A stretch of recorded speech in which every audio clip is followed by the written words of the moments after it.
The current emergency in South Sudan began mid-December last year. The death count as per the UN now stands over 1,000, with over 200,000 now homeless. The situation is desperate as people shy away from their homes and take refuge elsewhere. Late in December, Uganda sent troops to the young nation. The government explained that the army was sent on a mission to evacuate Ugandans in Juba. His Excellency the President and Commander-in-Chief, in consultation with the High Command, deployed a reinforced company to Juba to protect the airport and other vital strategic installations so as to enable the evacuation of Ugandans. For sections of the public and some members of parliament, this was a bitter pill to swallow.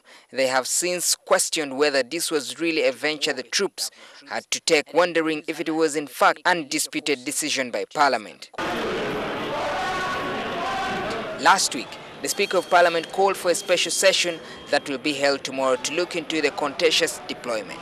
Because as long as the reason which are given are justifiable enough, which of course in my opinion I am sure they are, then it's only be one thing that executive has respected the constitution and the parliament has been given its stand in respect to fulfilling this mandate over the issues of deployment. I wouldn't expect anybody to oppose that we should rescue people who are stranded at the neighborhood for as long as we are following the established procedures on how forces go to other countries.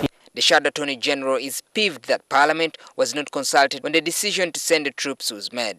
And we are not going to give President Museveni and the UPDF and government what we would call an open check. No, the permission, the approval should be conditioned on all those so that Ugandans can monitor the deployment of the troops in Sudan.